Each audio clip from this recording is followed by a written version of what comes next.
daily fantasy sports where you're not playing against people with 150 lineups. Same ones where they don't use any cute names. They just tell you how much money you can win and how much it is to enter.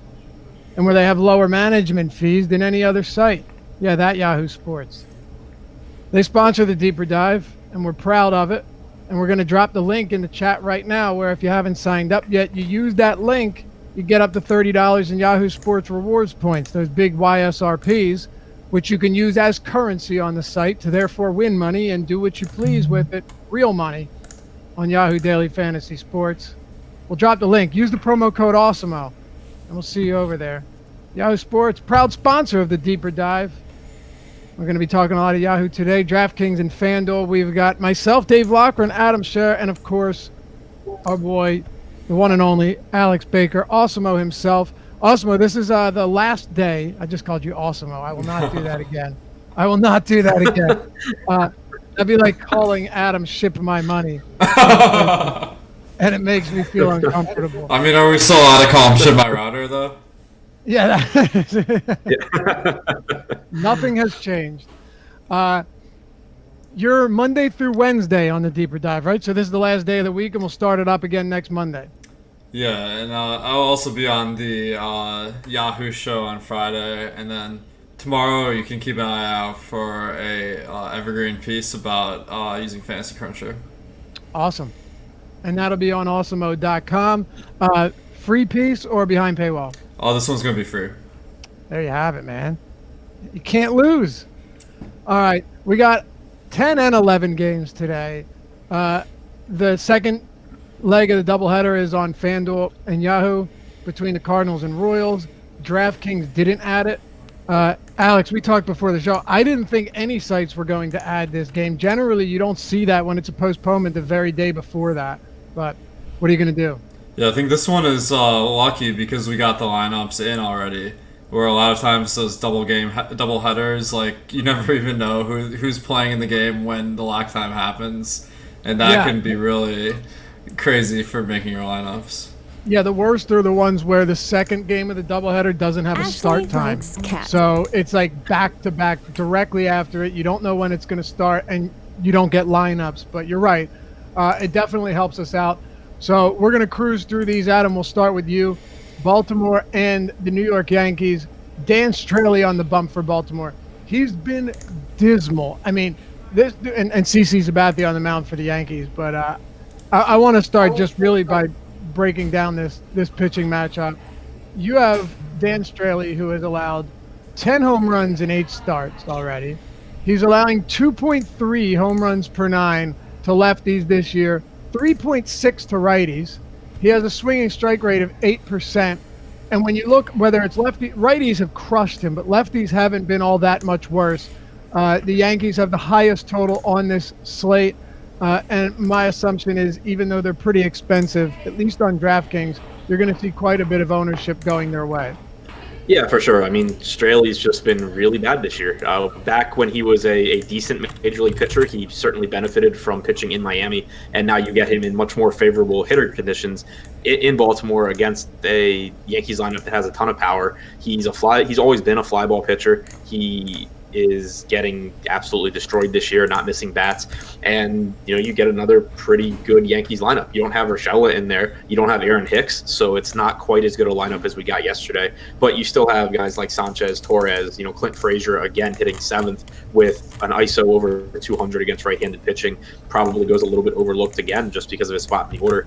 So he's a guy that gives you a lot of upside. But overall, a really good spot for the Yankees against another Orioles pitcher that is really bad, and against an Orioles bullpen that is also really bad.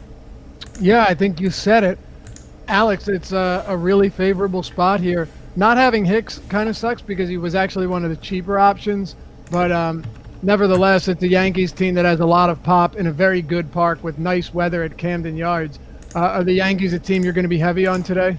Absolutely. I mean, the team total of 6.8 says it all. That's just like off the charts. And Dan Straley, although once he wasn't too bad this year, he's not been able to find his groove. So I think there's no reason to think that the Yankees are going to have any struggle tonight. Other than the fact that it's baseball. Right? Yeah, exactly. Adam actually had Adam, that comment that you got today on your deep dive was one of the most incredible things I've ever seen. Yeah, that was a good one. Somebody told him that they stopped listening to him and boycotted him when he recommended rostering Jacob deGrom against the Marlins. So that happened. I mean, definitely don't play the reigning Cy Young winner against the worst team in baseball. Definitely don't do that. But like Alex said, it's baseball. Things happen, right? Like bad teams do good things once in a while and good pitchers struggle. It is the way it works. And I don't see it being the case today, but I guess we'll see. Alex, Hanser Alberto had a monster game the other day. He's been leading off against lefties, and it's funny. Logan Forsythe always used to get this treatment. There are a few other batters that are similar where they were so bad against same-handed pitchers that their price tag would stay super low because they'd either be out of the lineup or at the bottom of the lineup when facing a righty, but they were very good against lefties. So when they'd get a matchup with the lefty, they'd get a favorable spot in the order, like Alberto today, leading off against Sabathia, who's actually been bad against righties, or at least not great against them this year. Do you see Alberto or anybody else on this Orioles team as a viable pivot from other popular options today? I think Alberto is good for cash with his low prices on FanDuel and Yahoo, 2,407. On DraftKings at 3.6K, he's a little bit better priced. But this guy isn't someone that's going to win a lot of GPPs for you. I mean, he did the other day, but he doesn't have very good ISO. He doesn't have very good stolen base numbers. So really, like, unless you're stacking up Baltimore, which I don't really recommend, like going for him on a one-off, that just doesn't seem like a very great idea to me. Thoughts on the Orioles, Adam? Yeah, I'm in the same spot there regarding Alberto. Like, even if you look at that slate where he did really well, he was like 11 or 12% owned just because he was cheap and leading off. And he's just not the type of player that normally is going to give you that type of production. And fading popular players that don't have power and don't steal bases is normally a pretty good way to go. So outside of Oriole stacks, I wouldn't expect that I get too much of him. Mancini is appealing just because he's actually good, but he's priced up too. So, I don't think you get much ownership there. You do get some power, but being a first baseman outfielder, that's not really that tough to find. So overall, not a whole lot from Baltimore that I'm looking to as one-offs. There isn't a ton of great stuff in that mid-range at second base, though. So I think Hanser Alberto in cash, as you mentioned, Alex, is a perfectly fine play. I mean, you can always go to like David Bote at batting eighth against the Cubs, who is cheap, but there isn't a ton there if you're not spending all the way up top. Let's keep going, though. We'll go to Pittsburgh and Colorado, Adam. You've got John Gray on the mound. And then Kingham is the expected long reliever here for the Pittsburgh Pirates. He's gotten off to a dreadful start with 10 games, two starts, 10 or 8 out of the bullpen. But it's been a really bad year for Kingham thus far. He's about a strikeout per inning guy out of the pen, but it's looked ugly. And he is at PNC. John Gray's at PNC. Is there anything you see here in Gray today with obvious great park shift? Yeah, good park shift. We talked yesterday about the Pirates not having a ton of strikeouts in their lineup, but obviously when you get to a pitcher that has talent, they can still get strikeouts. You look at what Herman Marquez did yesterday, pretty much just mowing down this Pittsburgh lineup, even though they don't strike out a lot. Still waiting on the Pirates lineup, I assume, because they don't know if Gregory Polanco is going to play.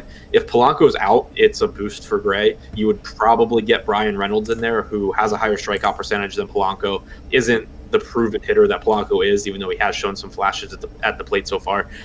So I think Gray's a reasonable option. The problem that I'm having with getting to a lot of Gray is that you do have 3 legitimate aces on this slate up above him in Scherzer, deGrom, and Cole. And then you have Max Fried a little bit cheaper pitching in San Francisco. So kind of falling into no man's land in some lineups, but I think that it is a good spot if you can find the money for him.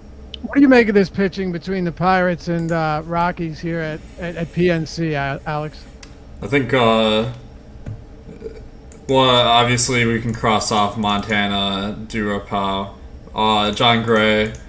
I think he's in a good spot, but as Adam said, you have some really great options tonight, Cole, Scherzer, and deGrom. So that kind of sets the bar higher for Gray than it would have been.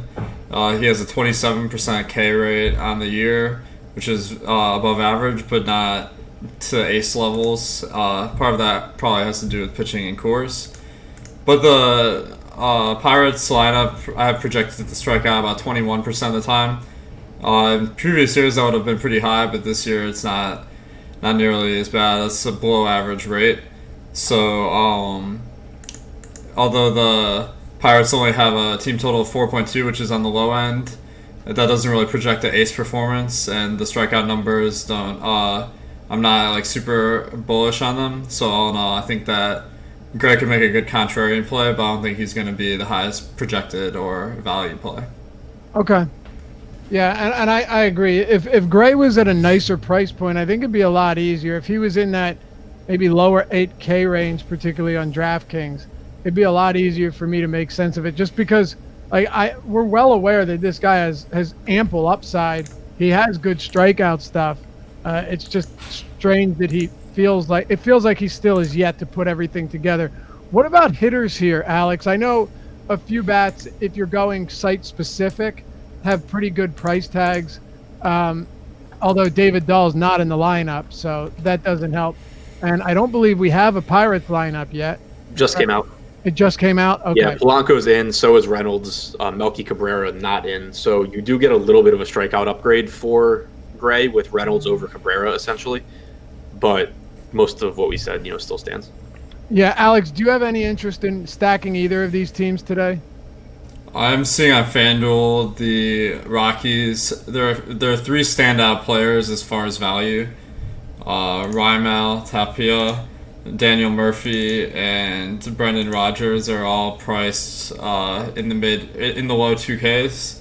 And the problem is their ownership projections are also very high. Tapia is at 27, Murphy's at 20, and Rodgers is at 13. So I think you can make a stack that looks good, but the problem is only 5 out of the 8 batters on the Rockies on FanDuel are really worth putting in lineups. So I think you're probably going to have the same stack everyone else has. Right. Yeah, I think that makes a lot of sense. Adam, do you have any other interest in bats here? No, I mean, I agree with him there. On DraftKings, they're not nearly as affordable, and you prefer left-handed power against Kingham to right-handed power. And you have, a really expensive Charlie Blackmon. You have a priced-up Tapia. You don't have Dahl. It's a spot that I would like to target, but it's just really hard to get there with the way the Colorado lineup's constructed and their price points outside of FanDuel. All right, then we can move on. We got a lot of good games to talk about. I want to spend as much time as possible on them. Boston and Toronto. Not necessarily sure this is one of them, though, Adam. Aaron Sanchez, first of all, really pissed me off last game. Another blister. I mean, this guy, it's unbelievable. He needs to wear gloves on the mound from now on. Gardening gloves. I don't care what it is. Enough of the blisters. I had messaged you before last start that his curveball had been getting an outrageous amount of swings and misses. Actually had the highest whiff rate on it in back-to-back games since 2016. Meaning not back-to-back times he had the highest, but for 2 games in a row, he had the highest whiff rate on the pitch since 2016. So there was obviously some encouraging stuff there. And I don't think he's a terrible pitcher, but he's not very good against lefties. And by the way, his whiff rate's 20% on the curveball this year, which is very good. But now he has to go up against the Boston Red Sox, who have a 5-run total. It did come down from 5-2, but it's still up there. And then Rick Porcello on the other end of this, going up against the Toronto team that, for all intents and purposes, has really struggled for the majority of this season through almost 2 months. Yeah, I have interest in bats in this game, especially the Boston side. Sanchez is someone that you and I both agree has the potential to be a good pitcher. He has good stuff. It's just a matter of putting it together. But historically, his struggles come from left-handed hitters and the walking guys. And we know this is a Boston team that has a lot of guys that are willing to take those walks, get on base. It can lead to a high upside stack because you get so many guys on base, and then eventually you get a home run or extra base hit or something like that. But on top of that, you have him dealing with this blister issue that he's had for years now. I assume he's fine because he's going back out there, but there's no guarantee it doesn't just open up in the second inning or cause him some discomfort during the game, and you get a less effective version. Looking at the stack tool on Awesemo.com, they on DraftKings have almost twice as high a chance of being the top stack as they do ownership, which is obviously really nice to see. You see the same thing across FanDuel and Yahoo as well. So I think Boston's a really high upside spot here. And then for Porcello, it's a favorable matchup against Toronto. I think that you can make an argument for getting to him as a pivot away from Max Fried, maybe in that mid-range where we have Fried projected for the highest ownership by far. But you also get some cheap Toronto bats against a pitcher in Porcello that's really struggled. You get Justin Smoke from the left side where he has more power. Vlad Guerrero is still cheap and obviously has tons of power. Grichuk has power against righties. It's a pretty nice mini stack spot for Toronto, I think. The problem with full stacking being that you can't get, outside of FanDuel, you can't get Smoke and Tellez in the same lineups. But getting mini stacks of one of the first basemen, Guerrero and Grichuk, I think gives you a lot of upside. I don't want to get too into the weeds here, but what do you make of this Blue Jays bullpen, just given the fact that Sanchez is only 5 days removed from this blister injury? Yeah, I was trying to get their usage up, but you know how my internet goes when I'm in a peer in. So I sure do. I know how your internet goes when you're just on your computer to begin with. I can only imagine what a peer in does to it. So I don't know, but I can pull that up while I go over here to Alex with his thoughts on this Boston-Toronto matchup. I think I agree with Adam that Boston is going to be a contrarian stack that I think is a really good play in tournaments. Not the easiest to afford and not the highest projected, with the Yankees having projected runs of 1.4 more than them. So I think a lot of people are going to gravitate towards the Yankees and a couple other stacks. While the Red Sox, they have a really great chance of being the best scoring team of the night. So like that, what's interesting is we're seeing that Toronto actually has comparable ownership to the Red Sox with not nearly as high a projection. So that just shows like how much value plays into it, where in baseball you just really need the team that's going to score the most runs. Right, for sure. Anything else to add on this one before we move on? Yeah, one guy that I think is going to be really notable tonight is Jackie Bradley. He's only priced at $2,600 on DraftKings, $2,400 at FanDuel, and $7 on Yahoo. And anyone who played DFS 2 years ago knows that Jackie Bradley, when he hits at the bottom of the order, usually gets like 30 or 40 points. So I think the thing is he's going to be super high owned. So I think if you want to be more contrarian than Boston is already, you can avoid Bradley, but if you want some savings so you can get in an ace pitcher, then he's good to fit in there. Yeah, 30 or 40 points for about 2 weeks straight, and then 0 points for 2 months straight. Yeah. That's what we've seen from Jackie Bradley. I think that's a really good point, though, because I would imagine that with that price tag on DraftKings, a very high percentage of Boston stacks are going to have Bradley. Right, you would think so. I mean, last I looked at our ownership, we had Jackie Bradley way high up there. And look, the truth is, you have a DraftKings slate specifically, and on Yahoo I noticed this as well, where a lot of batters are priced up a lot. I mean, I get it that most of these guys are good hitters, but all of the Cubs, all of the good Cubs bats are above 5K. Pretty much everyone for the Yankees is like 4,700 or higher, unless you're getting all the way down in the order. Houston is expensive, but like all of the top projected teams are going to cost you a lot. So getting Jackie Bradley in there makes sense. He is 22% projected ownership on DraftKings right now, which again makes sense because he's $2,600 and his team has a 5-run total. All right, let's talk about the Rays and the Dodgers, Adam. Rich Hill on the mound for the Dodgers at Tropicana. So you got a nice pitcher-friendly venue here. Ryan Stanek is opening this one with Yanni Chirinos set to be the long reliever here. We've seen him throw anywhere between 60 and 90 pitches. You really don't know what you're going to get from him. But I guess we'll start with Rich Hill, whose price tag has certainly inflated of late. He's 10-2 on DraftKings, 83 on FanDuel, though, so a big discrepancy there. And over on Yahoo, Rich Hill is weighing in at $47, which is way below the top tier of DeGrom, Cole, and Scherzer, and kind of in a tier of his own along with Cole Hamels on Yahoo. Right, so I think it makes Hill a really viable option on FanDuel and on Yahoo, where you're getting a big price difference between those guys. It is a favorable matchup. It is a good park. The problem on DraftKings, even though both of those things are true, is in addition to the fact that he's a good pitcher, but he's not in the same class as DeGrom, Scherzer, and Cole, you're also talking about someone that's very likely to throw 80 to 90 pitches compared to 3 pitchers who are similarly priced, better, and going to throw like 110. So it's just throw really as many tough. pitches as they want. Right, exactly. So it's just really tough for Hill to come out on top of that group if you're looking into the same price range. But on Yahoo and FanDuel, you are getting better hitters if you save that money to Hill. So you can hope that he's efficient, scores within a few points of DeGrom and those guys, and you get the bat advantage. But it's just really hard to get there on DraftKings. It's super tough. I mean, I don't think we can ignore, though, and you didn't, the discount on FanDuel is pretty significant.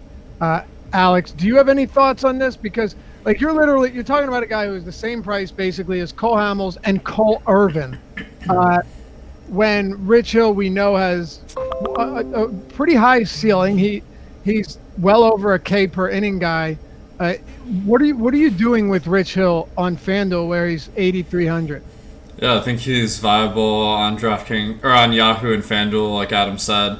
And the one reason I'm probably going to steer clear on DraftKings is that he won people a ton of money 5 days ago.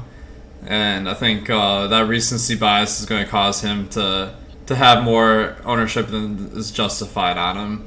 And in addition, there are just so many other great options. But if he fits into my lineup on FanDuel or Yahoo with the bats I'm getting, I think I'm definitely going to be happy with that.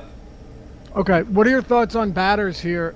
It doesn't seem like the best game as far as hitting goes. 2 relatively low totals, not a great park.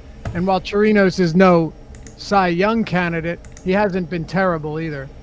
Well, one guy that's jumping off the page for me is on DraftKings, Travis d'Arnaud, projected for 30% ownership right now.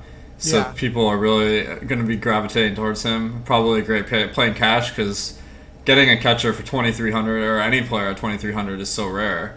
But he's also projected to do pretty crummy. So I mean, I guess that could make the rest of your lineup work. So maybe you go for that.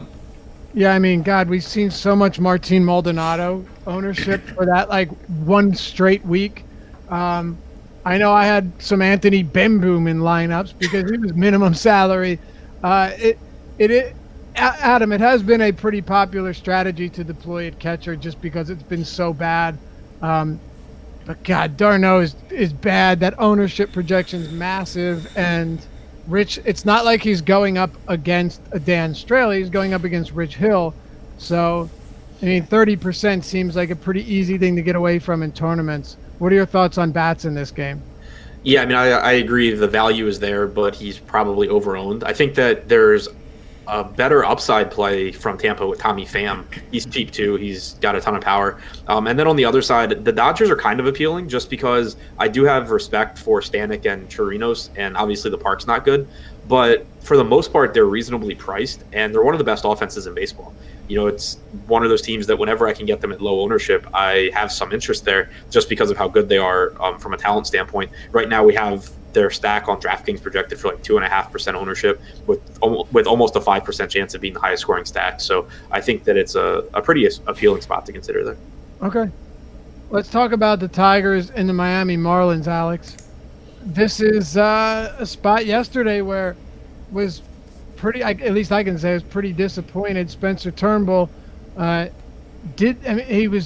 it was one of his least impressive starts of the season, and it came against the worst team, the easiest matchup he's had. That, again, is baseball. And even the Marlins can spoil a good matchup from time to time. Do you have any interest in Norris or a very cheap Jose Urena going up against the very K-heavy and righty-heavy Detroit team? Yeah, I think that Urena is viable on DraftKings just because, like, the price tag of 6,200 is pretty convenient to fit in some bats. I've been projected for 10.6, so not great value, but it's just like one of those situations where there's a few pitchers that will fit in at that price point, and one of them's probably going to do significantly better than their projection. Tigers aren't really a team to be scared of. I have them projected to strike out team, or their team average strikeout is 23%, which is about average. Urena's strikeout percent is only 15% of the year, so that's pretty bad. But the 4.8 total, that's just slightly above average. So all in all, I think you can project Urena to be slightly below average as a pitcher tonight, and for 6,200, maybe that's the guy you need. Yeah, it's very unfortunate. I mentioned him in the deep dive today as well, and I didn't feel good about it. But I mean, if you're desperate at the position, you're talking about a very discounted arm who, for his career, is better against righties. Not great, but better, a lot better against righties than he is against lefties. And the only left-handed hitters in the entire lineup today is the switch hitting Nico Goodrum and Kristen Stewart. Outside of that, you have Gordon, Beckham, Castellanos, good hitter, of course, but a righty.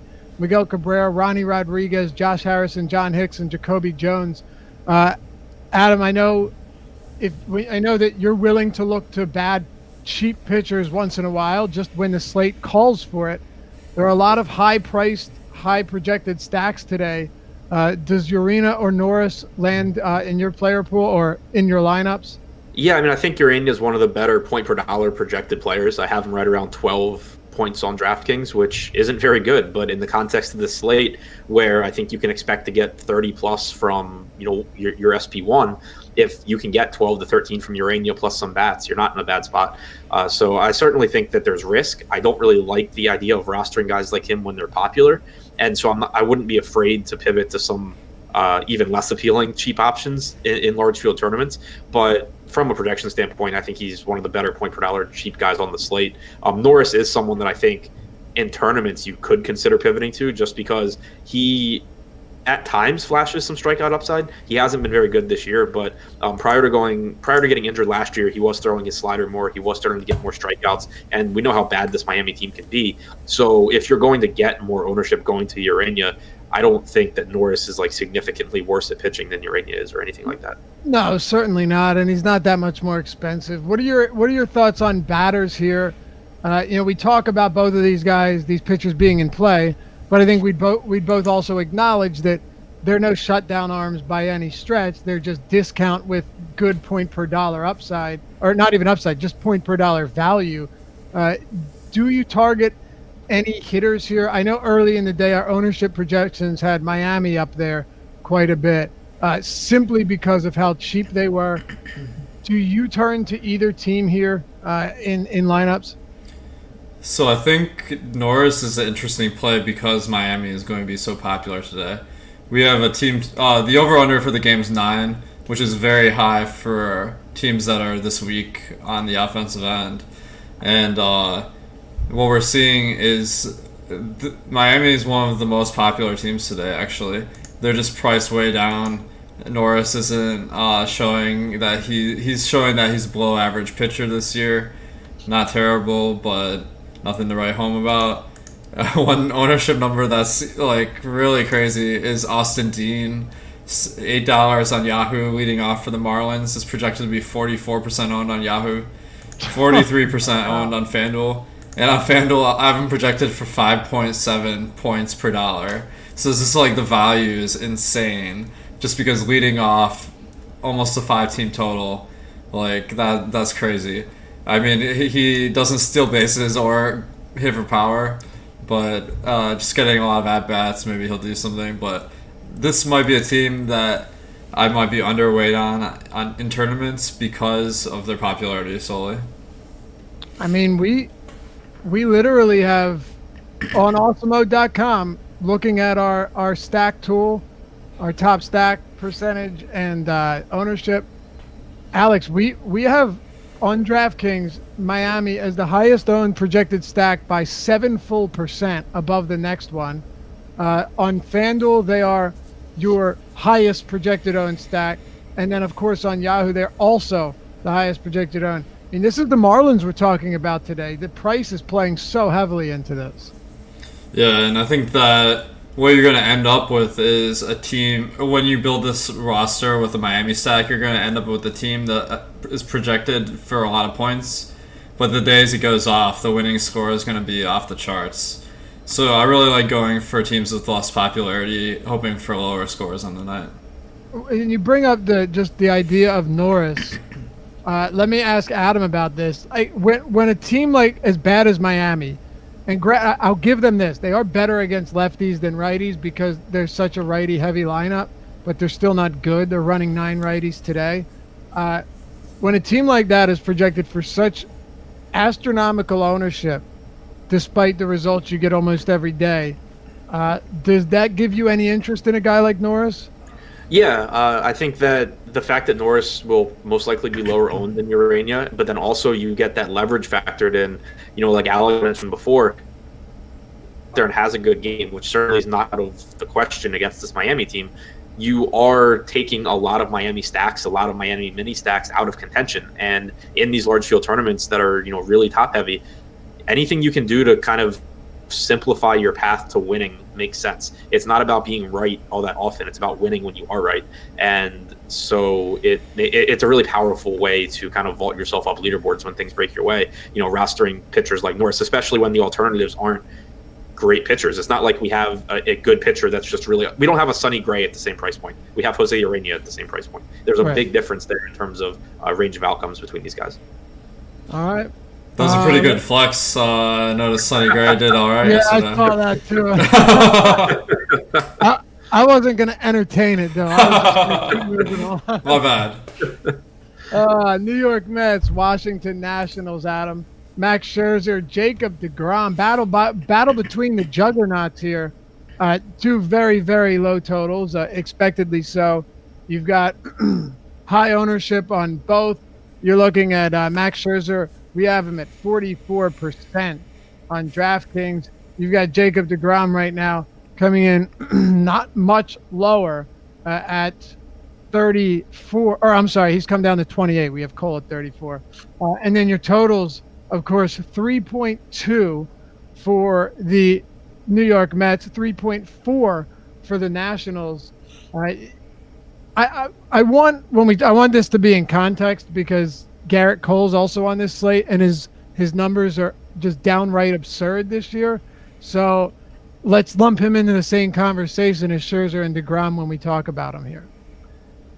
Yeah, so I think a lot of it will come down to ownership here. For Scherzer, it's a phenomenal spot because if you look at the makeup of the Mets lineup, you have all but one right-handed hitter in this lineup, excluding Jacob deGrom. The only lefty in there is Cano. You have some high strikeout righties with guys like Gomez, Lagares, Todd Frazier, okay, Rosario K's, J.D. Davis strikes out, and Scherzer has struck out, not surprisingly, 37.1% of righties this year. He's always been very good against lefties and then just downright unhittable against righties. And so the lineup here just sets up to be a monster upside spot for Scherzer.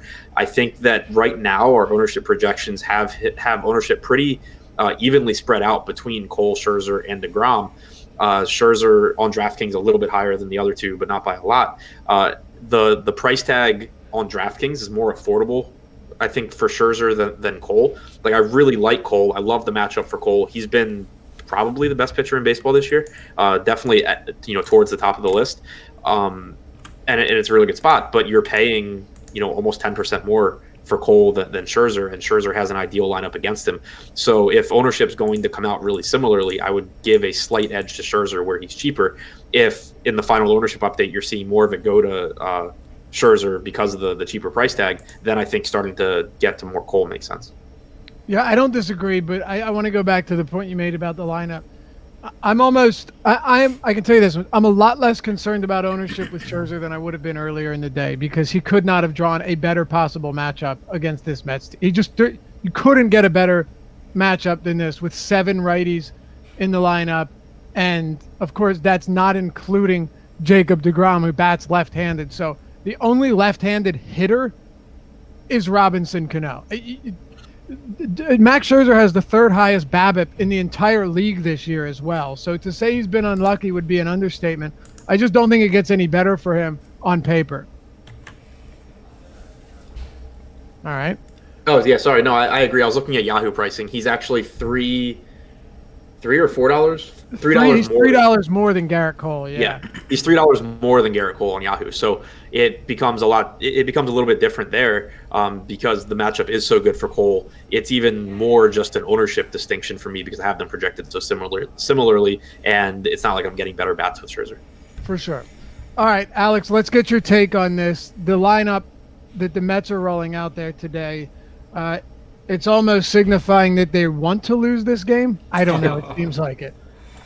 To me, Scherzer and Cole are 1A and 1B, and deGrom is a distant third.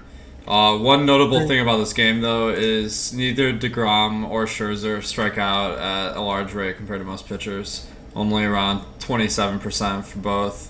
Scherzer's has been high this year, but his career average is pretty low. But deGrom's facing a lineup that I have projected to strike out 20% of the time, which is about 15% less than average. And Scherzer's facing a lineup that I've projected to strike out 24.4% of the time, which is about the same above average. And I think up to this point in the year, they've been about equal in skill. deGrom's xFIP is 3.1, Scherzer's is 2.9, so Scherzer has an edge there, but they both strike out 31 and 32% of batters. Scherzer is going deeper in games, so all the factors are really pointing to Scherzer being way ahead of deGrom in projection today. All right, so we're all on the same page there. It's tough to get away from him. I agree, though, deGrom being deGrom as a distant third isn't something we're going to say on many slates, but definitely this one, it's hard to prioritize him here when you have Cole and Scherzer. I guess I'll throw one thing out there, Adam, and just get your take on hitters. If I would say one thing about bats in this game, it would only be that Jacob deGrom's already allowed 11 stolen bases this year. He has been completely and utterly inept at holding runners.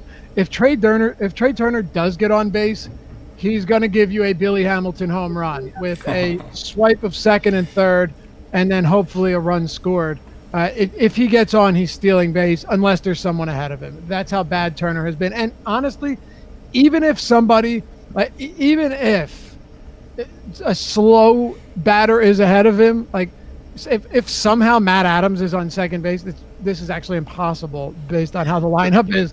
But if Matt Adams is on second base and Turner's on first, I think they would do a double steal against deGrom. That's how bad he's been at holding runners, him and Syndergaard. But quick thoughts on hitters here. No, I agree with you. It's a new thing for deGrom too. He normally hasn't been bad. He has been this year. So with you on Turner. And the only other thing I would add on deGrom is that he is a distant third for me behind Cole and Scherzer, but he's a distant third that still projects for like 26 or 27 DraftKings points. So if his ownership were to plummet, I would start to have interest just because of how talented he is. But right now, that's not the case. And if he's projected for similar ownership to the other two, I'm perfectly happy just having all of my shares go to Scherzer and Cole. Any quick thoughts on hitters in this one, Alex? Robinson Cano is a decent one-off on DraftKings, and on Yahoo, the Mets lineup is all priced super low, so there's some good value there, but I'm not crazy about stacking it up because they're projected to do so poorly. Yeah, it would be really tough for either of these teams to have a solid game. All right, I want to hit this St. Louis and Royals game quickly. It is on DraftKings. It is on FanDuel. It's on Yahoo. It's not on DraftKings. 7:45 first pitch. Alex, Wainwright and Bailey on the bump for their respective teams. What are you doing with this game? Second of a doubleheader, by the way. So I think this game is appealing for. The over/under is 9.3 by my estimation. And the Cardinals in particular have a team total of 5.5, so that's nothing to sneeze at. And in addition, we're only projecting them for 3% ownership. The prices are super high, with the first four batters averaging 4K and the next four averaging 3K. So they're definitely not going to stand out when you optimize, but the team has a ton of potential and low ownership, so I think that's a good combination. What about you, Adam? Yeah, agree that it's a nice spot. Ton of right-handed power here going against Homer Bailey. I also would throw out that St. Louis's bullpen worked pretty hard in that first game today, so not the freshest bullpen there, whereas Brad Keller went really deep for Kansas City. Kansas City only has like a 4 implied run total, but Wainwright does struggle with left-handed power. You have Mondesi, you have Gordon, you have O'Hearn, and then you have good right-handed hitters with Merrifield and Dozier against a kind of depleted bullpen right now. I think that both sides of this game make for probably an overlooked high upside stack on the sites that have it. Yeah, I think so too.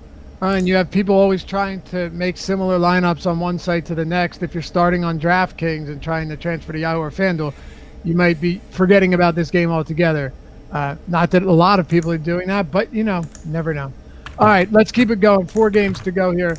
By the way, if you want to check out all of the tools, all of the content, and the articles that we have at awesemo.com, you can get 50% off your first month by using the promo code Deeper Dive. All one word, Deeper Dive, to get the ownership projections, the player projections, the stack tool, the deep dive from Adam and myself that we rotate day in and day out, the Fantasy Cruncher add-on with the amazing Fantasy Cruncher Pro, the lineup builder, and any sport that offers DFS contest. Well, we've got content for it. Ben Rasa doing great PGA work all the time. Josh Engelman with his pitcher spotlight and all of his other stuff that he contributes to the site. All of our guys putting in work around the clock. So you can get as much as possible out of daily fantasy sports. All that at awesemo.com. Deeper Dive is the promo code. One word, get 50% off your first month. And say what's up in the premium Slack chat when you do. We'll be there. All right, Alex. Chicago Cubs, Philadelphia Phillies, Cole Hamels, Cole Irvin on the mound. It is a Wrigley win game, one of the first of the season. 14-mile-per-hour winds blowing out to left field, 74 degrees at first pitch. All of the conditions look ripe for hitting here. On one side, Cole Hamels has always been known to be a little homer-prone against righties, but Cole Irvin, on the other hand, 2 starts, he's done a good job of limiting runs, but he's getting a league average amount of ground balls, and he's missing no bats whatsoever, 6% swinging strikes, no strikeouts. I don't know how he gets out of this game with a pulse against this Chicago Cubs team. What are you looking at? What stands out to you here at Wrigley? Yeah, I love watching these games on TV. The first time I saw one of those 10.5 Wrigley over-unders I watched, and Bryce Harper hit a fly ball that was just to center field, like a routine pop fly out, and it just stayed up long enough that the wind just carried it straight into being a home run. Yep. And that's typical of these games. Cole Hamels, not a terrible pitcher on the year. His xFIP is 3.8, so that's 0.5 above average. So I think that is a negative factor for the Phillies, but the value is pretty good on DraftKings in particular, and on FanDuel, the Cubs.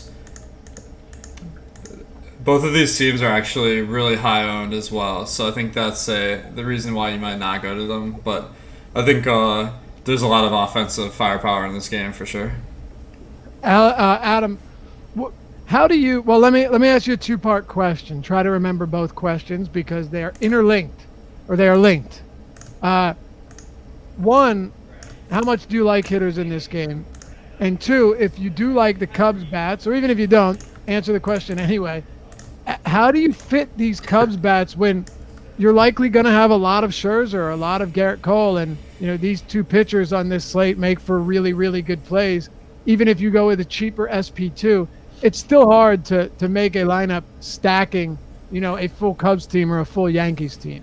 Yeah, it is. I think that if you're willing to, it's kind of like the other day when we talked about being willing to go to Andrew Cashner just to get the bats that you want. Right. There are pitching options in that price range on this slate. They're just not really good ones, but chances are 1 or 2 of those guys do fine. So, you can obviously use them as SP2s. You also can go to some decent power guys at the bottom of the Cubs order with Addison Russell and David Bodie, both below 4K. Schwarber in the lefty-lefty matchup leading off is inexpensive as well. So I think there's ways to mix and match in the Cubs lineup, especially in a game like this where, you're home run hunting. You're just hoping guys hit fly balls and they go they go over the wall. It doesn't matter so much if they're hitting back to back to back or not. So I think that there's ways to mix and match the Cubs to afford them, and I do like them because, like you said, Urban hasn't struck guys out in the majors. He didn't strike guys out in the minors. He also doesn't walk guys, and so that gives you upside, as one-offs, as mini stacks, and as full stacks, because he could just give up so many home runs here.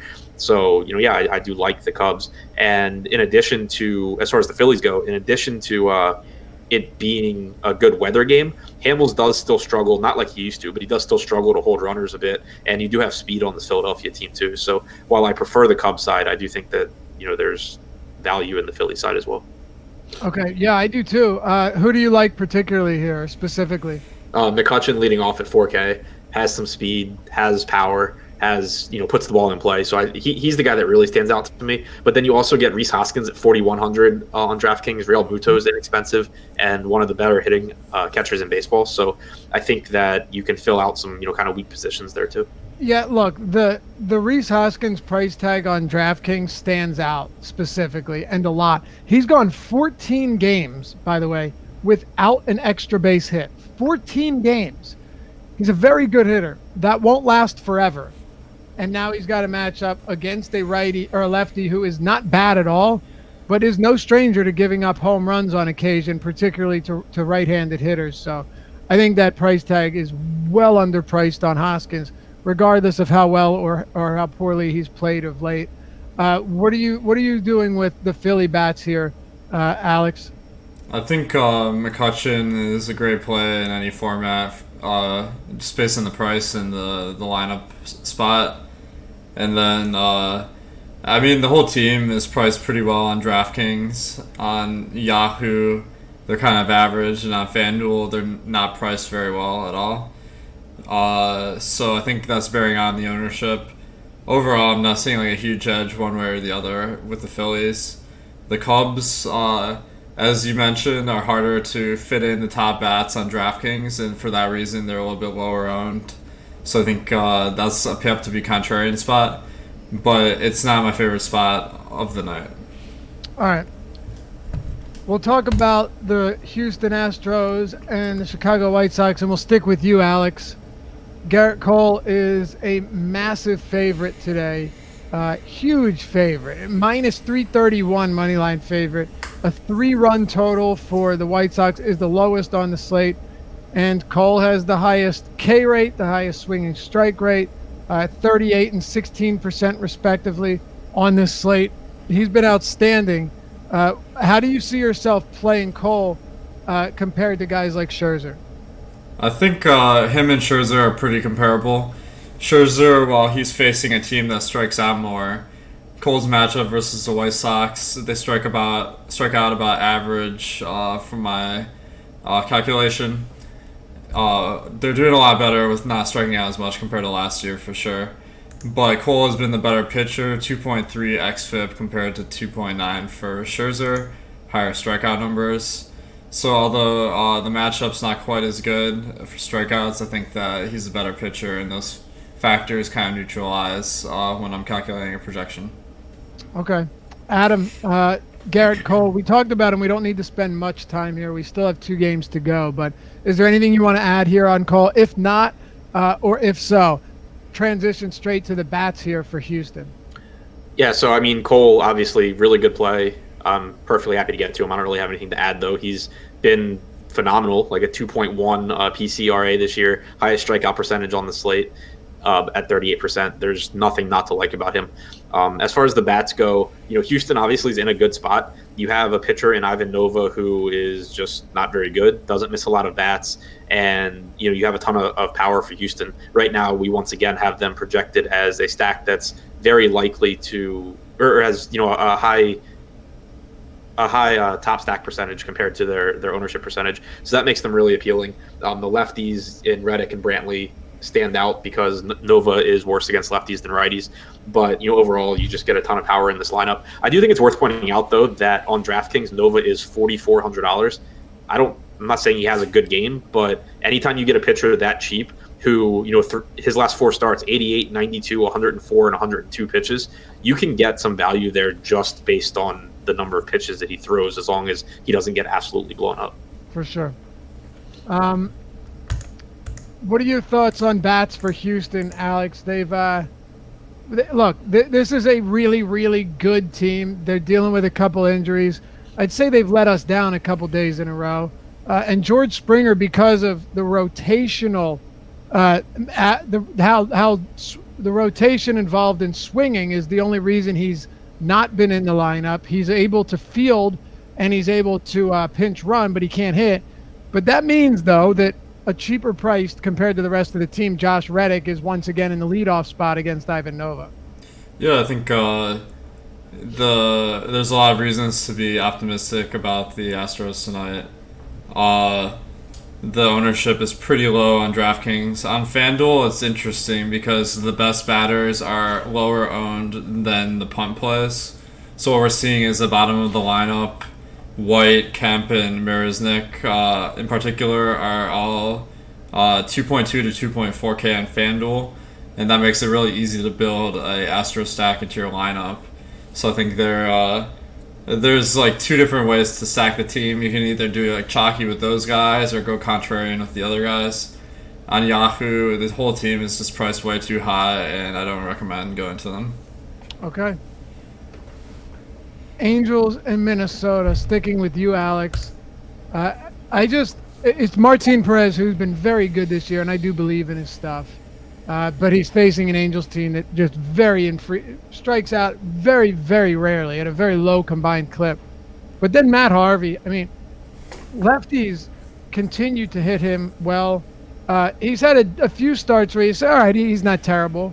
And there aren't a ton of lefties in this Minnesota lineup, but there are a few cheap lefties in the lineup that stand out to me as one-offs here for the Minnesota Twins. What are your thoughts on this game? If you're not on pitching, we can go straight to hitting again. I think Harvey is a viable play on DraftKings as a punt. Not like a great value, but just the price tag. Probably prefer Nova just because of the lower price tag.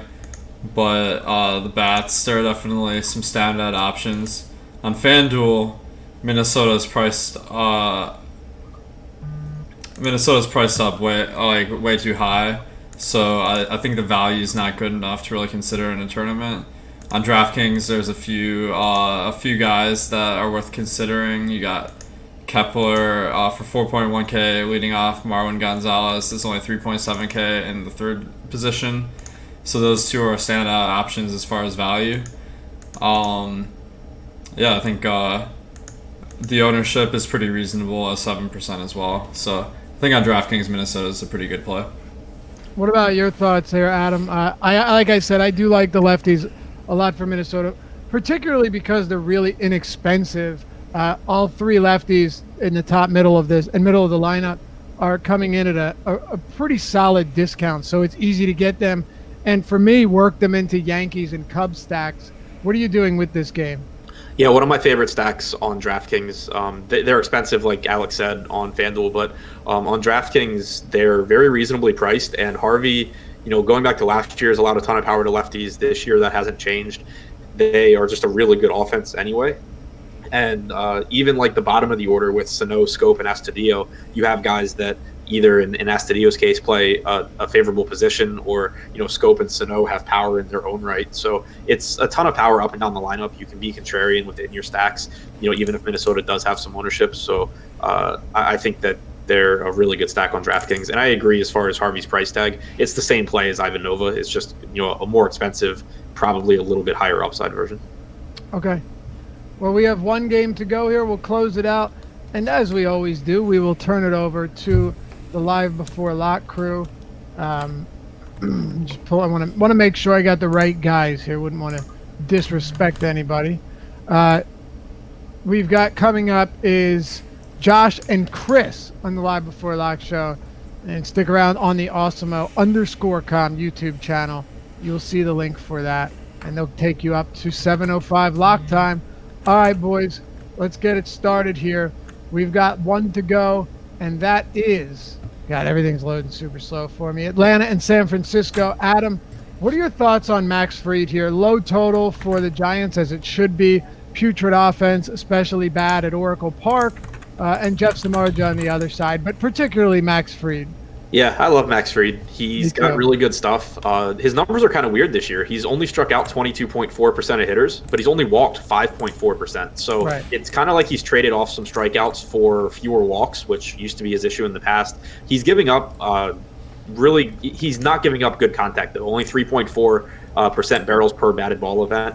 He ranks 23rd among qualified pitchers in PCRA, which, for reference, it's just ahead of Shane Bieber and Eduardo Rodriguez. So in really good company there. And obviously pitching in a good park against a bad offense. The only thing working against him is that I think he's the very obvious, SP2 mid-range choice, so he'll be popular. But, there's 20 offenses to choose from, so you can certainly be different elsewhere without having to avoid Fried. Yeah, and I mean, it's just such a dreadful. It's such a bad